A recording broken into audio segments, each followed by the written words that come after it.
As coisas que nós fazemos, nós precisamos entender definitivamente que tudo é para o louvor da glória do nosso Deus.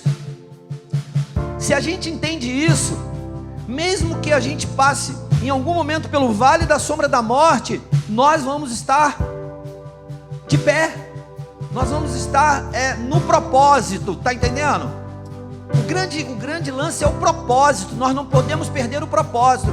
E às vezes passamos pelo vale e achamos que perdemos o propósito, mas nós não perdemos quando o nosso coração está focado no louvor da glória do nosso Deus. É só isso, mais nada. Ah, mas o mundo não é assim, a vida não é desse jeito. É claro que não é. Por isso que Deus estabeleceu que eu e você seríamos para o louvor da glória dele. Amém? Então ele já deu um destino para nós. Quando em Cristo ele nos resgatou, ele falou: olha, vocês não eram para ter saído daqui, agora eu estou pegando vocês de volta e trazendo da onde vocês não deveriam ter saído, que era para o louvor da minha glória. Então fiquem aqui agora, não se percam de novo. Posso ouvir um amém? Um amém aí dos nossos irmãos que estão online aí. Então agora vamos ler o Salmo 146. Eu vou ler direto, depois eu quero desenvolver um pouquinho com vocês, tá? Aleluia. Aleluia, é como começa o Salmo 146. Fale comigo, aleluia. Você sabe o que significa a expressão aleluia? Se você não sabe, vai saber hoje, porque eu vou te dar uma cola. Mas vamos lá, olha o que o salmista diz. Ele diz assim: aleluia.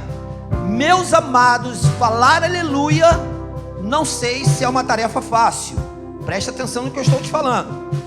Falar aleluia, eu não sei se é uma tarefa fácil. Mas Deus nos chamou para dar aleluia, aleluia e aleluia. Foi para isso que Deus nos chamou. Mas não é uma tarefa fácil. Ele diz assim, olha o que ele diz: louve, ó minha alma, o Senhor. Ele diz para ele mesmo, para a alma dele: louve, ó minha alma, o Senhor.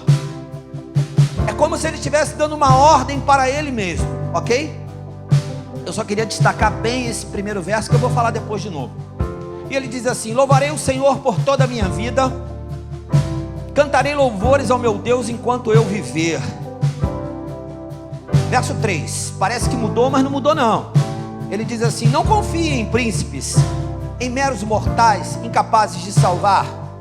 Quando o espírito deles se vai, eles voltam ao pó. Naquele mesmo dia, acabam-se os seus planos. Como é feliz aquele cujo auxílio é o Deus de Jacó, cuja esperança está no Senhor, nosso Deus. Aleluia. Que fez os céus e a terra, o mar e tudo que neles há, e que mantém a sua fidelidade para sempre. Agora olha o verso 7. Ele defende a causa dos oprimidos e dá alimento aos famintos. O Senhor liberta os presos, o Senhor dá vista aos cegos, o Senhor levanta os abatidos, o Senhor ama os justos. O Senhor protege o estrangeiro, sustém o órfão e a viúva, mas frustra o propósito dos ímpios. O Senhor reina para sempre.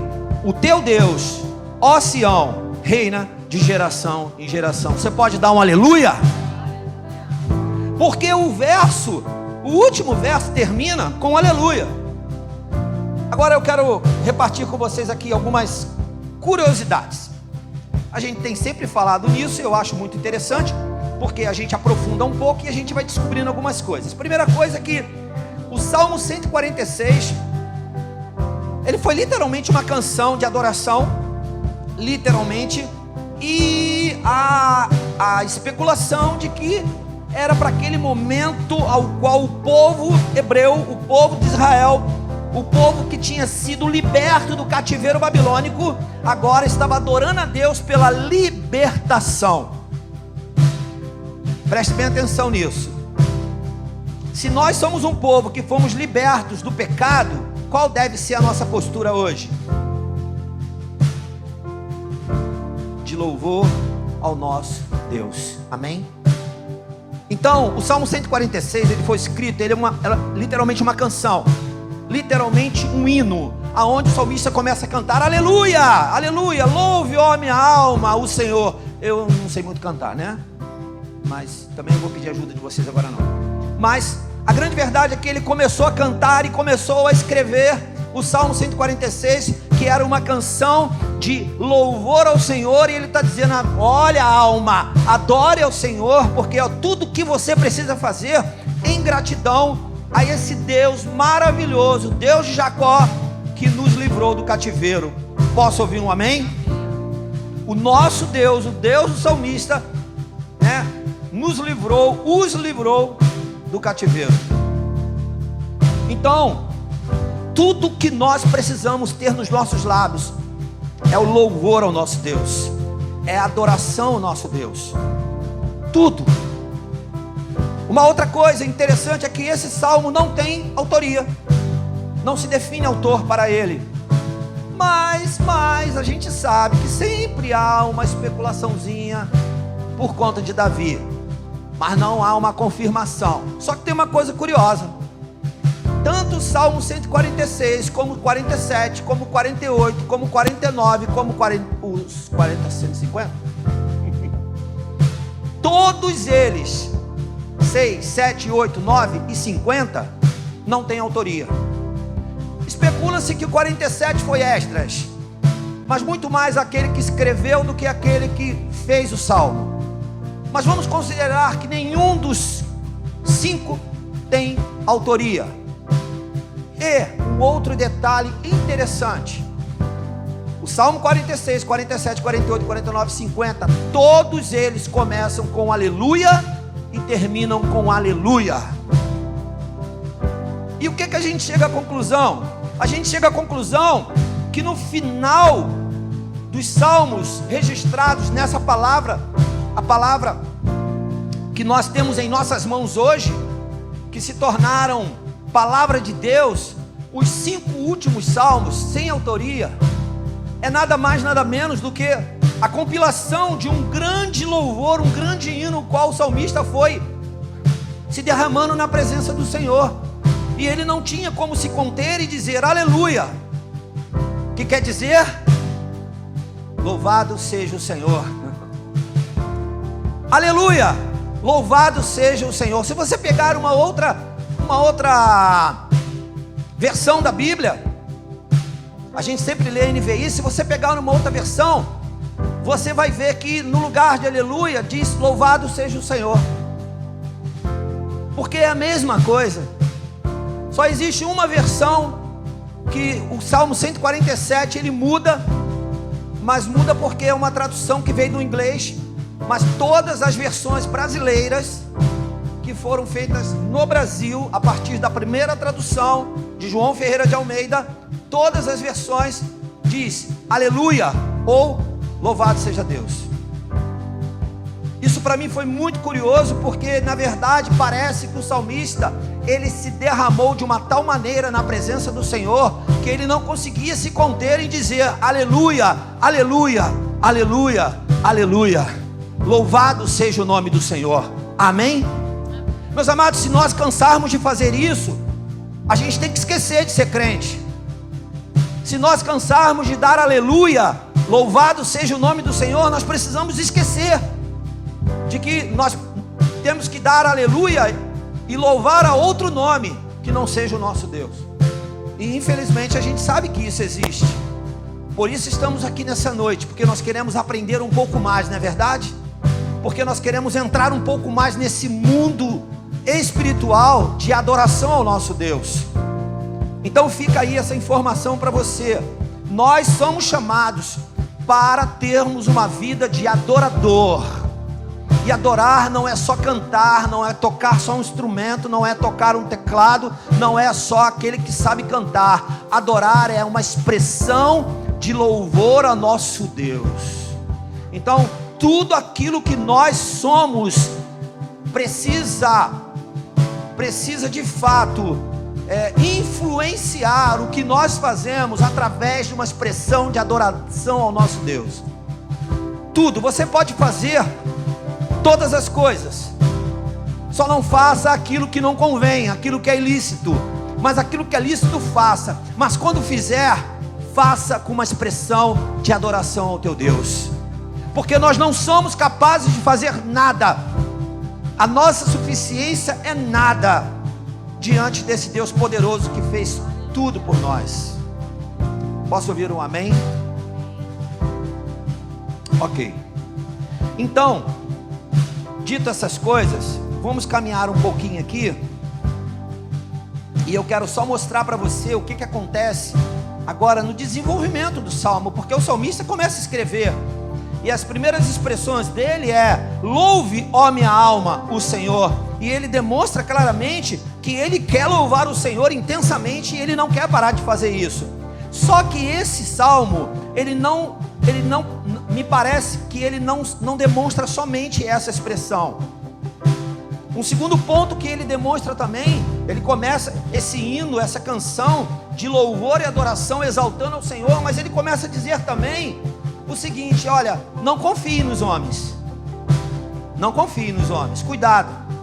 Porque se você confiar nos homens, pode ser que você troque a sua expressão de adoração e louvor. Vocês estão entendendo o que eu estou falando? Não é difícil não, tá? Porque nós precisamos de um Deus para adorar, não é verdade? Nós carecemos de adorar a um Deus. Que bom que eu e você que está online conosco, e vocês que futuramente ouvirão essa mensagem de Deus, daqui da palavra de Deus, é que há um alerta para nós. Nós fomos feitos para adorar ao Deus vivo, ao Deus criador dos céus e da terra, ao Deus que está sobre todo nome, ao Deus que é poderoso, ao Deus que tem o início e tem o fim. Posso ouvir um amém? É isso, para isso que nós fomos formados. E nós não podemos em momento nenhum balançar com isso, porque senão nós vamos buscar alguma coisa para adorar. Você sabe disso, você sabe do que eu estou falando. E eu não quero aqui dar exemplos, não cabe agora ficar dando exemplos, senão a gente pegaria vários exemplos. E vem na minha mente aqui rápido alguns 3, 4 exemplos de adoração a deuses que muitas vezes não são imagens como nós pensamos. Vocês estão entendendo o que eu estou falando, né? Às vezes fazemos de algumas coisas deuses porque nós temos o desejo de adorar. Graças ao nosso bom Deus e maravilhoso Deus, que nós estamos aprendendo continuamente, dia após dia, ao Deus que nós precisamos adorar. E esse Deus é o Deus que criou os céus e a terra, que tem um domínio sobre ela, amém? Desenvolvendo um pouquinho aqui o texto, vamos lá.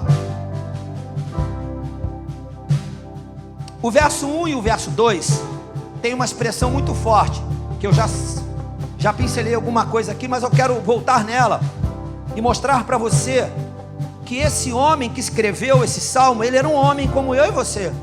Ele era uma pessoa como eu e você. Ele era um cidadão que corria sangue no seu corpo, e ele tinha uma carne igual a mim e a você. Mas ele grita para ele mesmo dizendo: louve, ó minha alma, o Senhor. Louvarei o Senhor por toda a minha vida. Cantarei louvores ao meu Deus enquanto eu viver. Amém? Olha a expressão forte e o compromisso e a aliança desse homem com o seu Deus.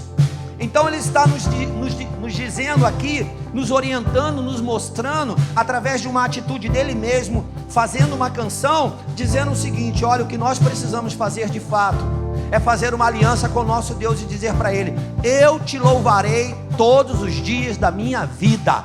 Amém? Você está a fim de fazer isso? Você precisa fazer isso. Nós precisamos fazer isso. Não se preocupe agora com o outro, porque o outro é o outro.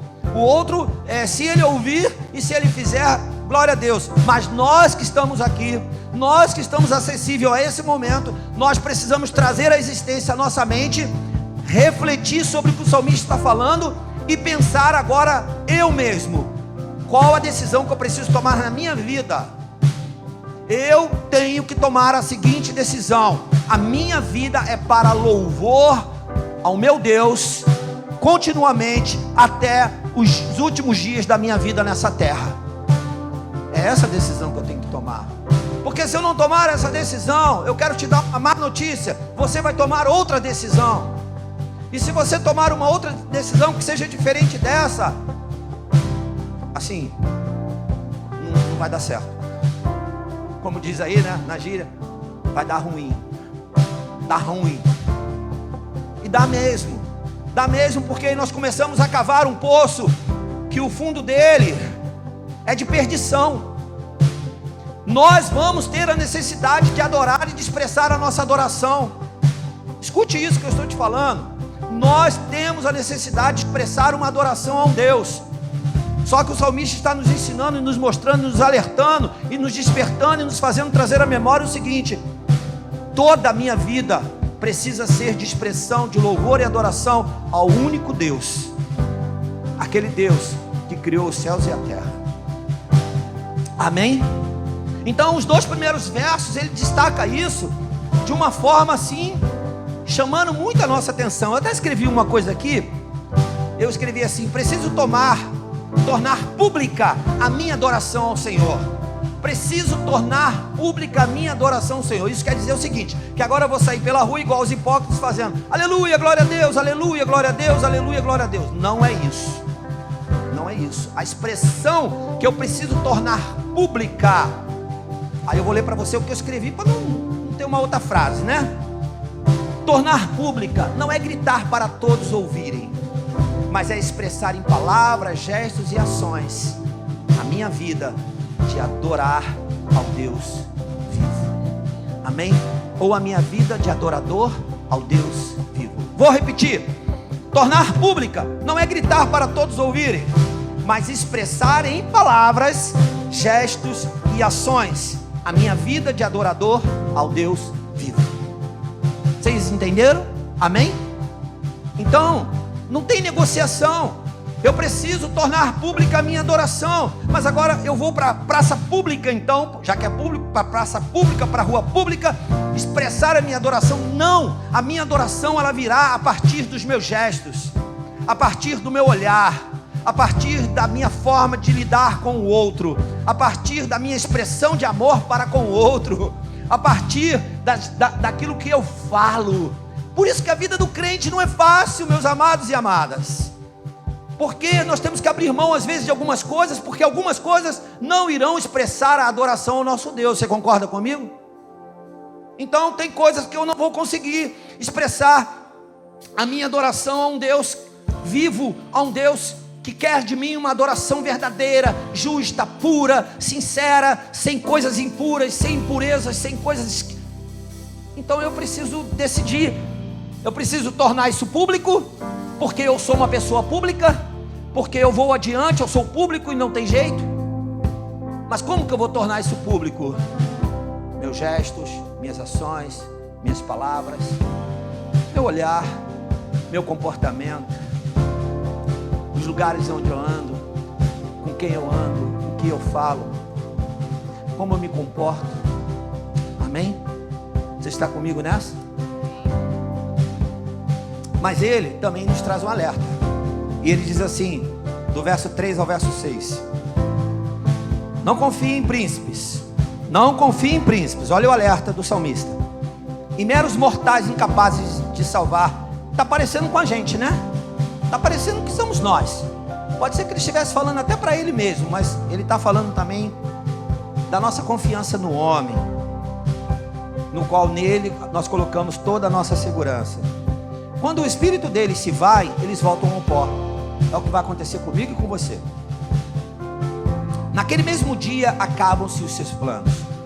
Agora ele diz o seguinte: como é feliz aquele cujo auxílio é o Deus de Jacó, cuja esperança está no Senhor, no seu Deus, que fez os céus e a terra, o mar e tudo o que neles há, e que mantém a sua fidelidade para sempre. Posso ouvir um amém? Que bom, porque nós podemos abrir mão disso aqui. Preste atenção nisso. Nós podemos abrir mão dos príncipes, das coisas mortais, das coisas que estão mortas, das coisas que não são boas, das coisas impuras. Podemos abrir mão. Temos autoridade para abrir mão e temos que abrir mão mesmo. Mas aí então eu vou abrir mão agora, eu não quero isso aqui agora. E então qual é a minha segurança? Aí ele diz que a segurança, ele diz: olha, você tem que abrir mão, mas ele não nos deixa sem respostas. A resposta é: como é feliz aquele cujo auxílio é o Deus de Jacó. Amém? Você recebe isso? Então, às vezes, deixa eu te falar uma coisa, você vai pagar um preço alto porque você tem que abrir mão de alguma coisa que é impura. Mas lembre-se de uma coisa: o Deus de Jacó está com você. Ele é a tua esperança. Ele está contigo. Fique tranquilo, fique tranquilo. Não fique tenso, não fique tenso. Não fique ansioso, não fique ansiosa. O Deus da esperança, que é Jesus Cristo, Ele está com você. Os homens, nós falhamos, nós somos mortais. Tão interessante que ele diz aqui que após a morte todos os planos acabam. Eu quero te lembrar uma coisa: se alguém hoje te promete alguma coisa, alguém mortal te promete alguma coisa hoje, lembra aí se você tem alguma promessa aí que algum mortal te prometeu. Lembra-se de que se esse mortal nessa noite mesmo for para o pó, a tua promessa, ó, não é verdade? Estou certo? Né? Então muitas vezes nós ficamos seguros porque o dia de amanhã pertence ao Senhor. Ah, mas Ele vai deixar eu chegar amanhã lá. Ele vai deixar. Ele é Deus, amém? Ele te ama. Pode ser que Ele queira você lá no céu amanhã, ou a mim também. E aí todos os planos, tá? Todos os planos. Mas uma coisa não vai acabar: o Deus de Jacó vai te recolher, vai te dar a vida eterna e vai cumprir a promessa dele de um lugarzinho que você vai morar lá no céu com Ele. Amém? Esse discurso às vezes não é muito bom não, porque eu quero ainda fazer muitas coisas aqui. Tudo bem, eu também quero, você quer, maravilha, continue planejando. Mas a tua confiança tem que ser no Deus de Jacó. A tua esperança tem que ser no Deus vivo, aquele que tem um controle sobre todas as coisas. Amém? Mas a vida é difícil, não é verdade? Se você pensar direitinho hoje, principalmente hoje, nesse ano qual nós estamos vivendo, diante de tantas notícias, podemos dizer o seguinte: a vida é difícil. Eu sinceramente, eu posso dizer para você, eu Lúcio, que eu não tenho muito essa expressão não. Eu não tenho muito não. Mas eu vou falhar também, né? Em algum momento, diante daquelas situações que apertam, eu vou dizer: mas que dificuldade, que vida difícil. Eu não posso esquecer de que no mundo tereis aflições, mas tem de bom ânimo. Jesus venceu o mundo, amém? Tem duas partes essa coisa e eu preciso estar fundamentado nas duas, mas a minha esperança maior é naquele que venceu o mundo. Posso ouvir um amém? Então eu não posso esquecer disso. Mas as aflições, elas virão, e eu vou ficar muitas vezes como assim, cansado, né? Oprimido pelas circunstâncias. Olha o que ele fala do verso 7 ao verso 9. Olha só, vamos ler junto. Ele diz assim: Ele defende a causa dos oprimidos e dá alimento aos famintos. O Senhor liberta os presos. O Senhor dá vista aos cegos. O Senhor levanta os abatidos. O Senhor ama os justos. O Senhor protege o estrangeiro e sustém o órfão e a viúva, mas frustra o propósito dos ímpios. Fale assim comigo: o Senhor cuida de nós. Amém? Eu quero te perguntar uma coisa: em algum momento da sua vida, você já ficou assim, abatido? Sim ou não? Você já ficou? Me respondendo é aquela coisa retórica, né? Eu falo e eu mesmo respondo. Você já ficou abatido algum dia, né? Já ficou. Eu também. Encarcerado, já ficou algum dia? Não é na cela, não. Encarcerado é no sentido de estar preso a alguma situação, preso a alguma questão da sua vida, o qual você não conseguiu se libertar dela, a não ser quando Jesus entrou na sua vida e transformou e te libertou daquilo. Muito bem, provavelmente já passamos por isso. Cegos, abatidos, cegos. Eu nunca perdi a visão. Tudo bem, você pode nunca ter perdido a visão e nem eu, apesar de ter que usar óculos agora para perto. Mas uma coisa eu sei: quantas vezes nós não enxergamos o que tinha que enxergar, e eu fiquei cego diante das situações. Você concorda comigo? Quantas vezes eu não vi a coisa da maneira que tinha que ver? Era feia, eu vi bonitinha. Era bonitinha, eu vi feia. E aí eu me estrepei ali na frente, porque na verdade eu tenho que ver o que é feio, feio, o que é bonito, e acabou. Como a Bíblia diz, sim, sim, não, não, e que passar disso. Então, em alguns momentos, nós ficamos cegos. E eu quero te perguntar uma coisa: o abatido, o cego, o encarcerado, vamos ver se tem mais, a viúva, o órfão, eles têm direito à vida? Sim ou não? Tem. E por isso o salmista relata, após ele trazer uma expressão de louvor e adoração a Deus, e dizer o quanto nós precisamos adorar ao Senhor, e dizer para a nossa alma, gritar para nós mesmos: nós não podemos deixar de adorar ao Deus vivo.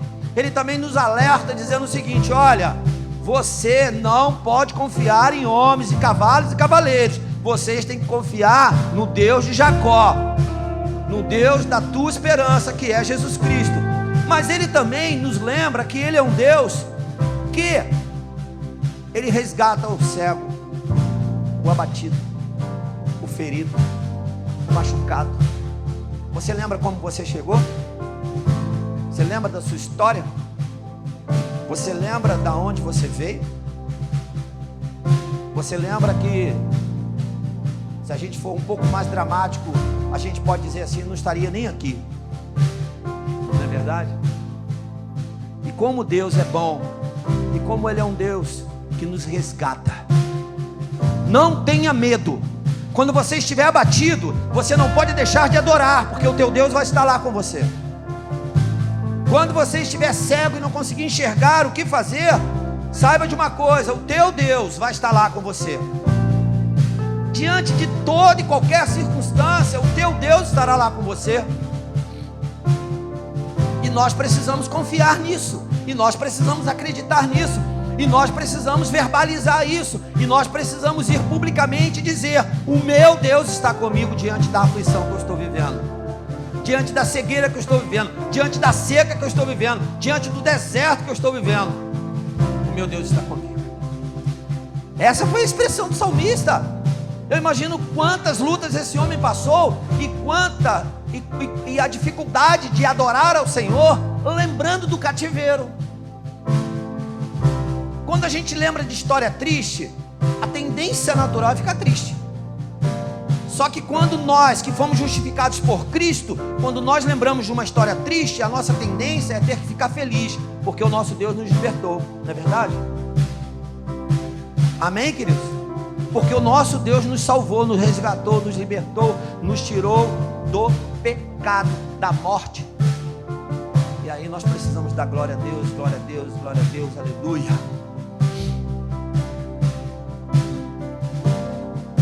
E para terminar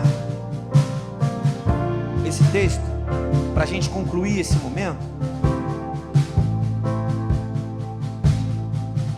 o verso 10, que é exatamente aonde eu quero concluir com você, porque conclui aqui. O salmista diz o seguinte, para não ficar nenhuma dúvida, ele diz: o Senhor reina para sempre. Para um pouquinho e pensa. Você está sendo esmagado, insultado, oprimido, colocado diante da parede.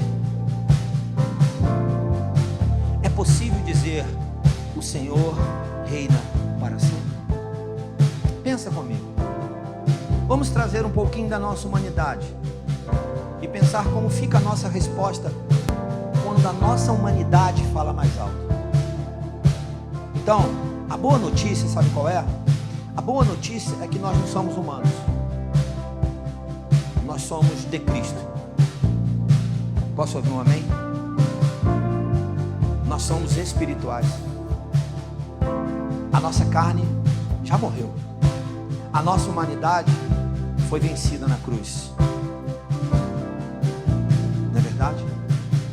E nós precisamos mudar a nossa forma de pensar, deixar que a nossa consciência seja dominada pelo poder do Espírito Santo, para que em todo tempo eu possa declarar: o Senhor reina para sempre.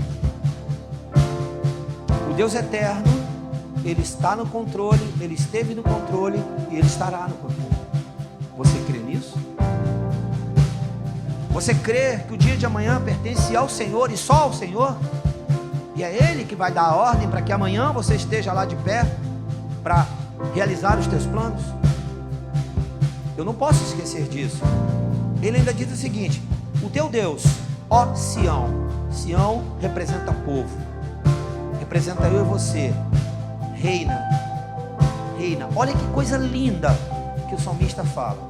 Ele reina de geração em geração. E ele fala: aleluia. Aleluia, ele fala. Aleluia. Nós conseguimos gritar aleluia publicamente quando a pressão está grande? Fale comigo assim: é difícil. Você pode mais alto. Fale comigo: é difícil, mas eu vou conseguir, porque nós servimos a um Deus vivo. Amém? Se você ver, ele termina o salmo fazendo um contraste com o verso 3 e 4 desse salmo. Coloca o verso 3 e 4 para mim, por favor. Não confie em príncipes e meros mortais incapazes de salvar. Quando o espírito deles se vai, eles voltam ao pó. Naquele mesmo dia, acabam-se os seus planos. Se a nossa confiança não estiver no Senhor,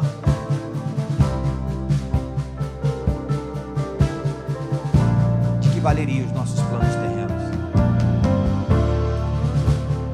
Eu já estou na fase, eu já estou na fase, né? Vocês sabem disso, né? Vocês sabem. Eu já estou na fase agora de esperar o neto. Ok? Mas eu só vou ver o neto se o meu Senhor permitir. Vocês estão entendendo isso? Isso é lindo, porque eu tenho um Deus que cuida de mim na vida e na morte. Eu tenho um Deus que, quando eu passar por esse plano terreno, Ele tem um plano eterno para mim e para você.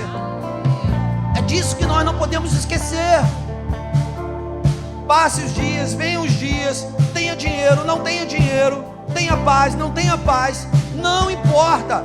O Deus vivo, Ele tem uma promessa para mim e para você, no qual eu preciso estar agarrado nela, porque ela vai se cumprir, porque Ele é um Deus que não falha. Os planos dele não irão falhar de forma alguma.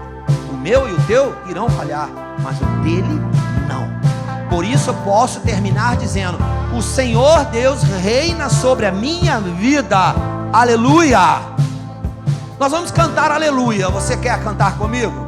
Vamos cantar? E eu não vou cantar não, porque eu não me arrisco a isso. Eu canto fora do microfone e grito bem alto aleluia. Mas aquelas que sabem cantar, elas vão cantar. Vamos ficar de pé.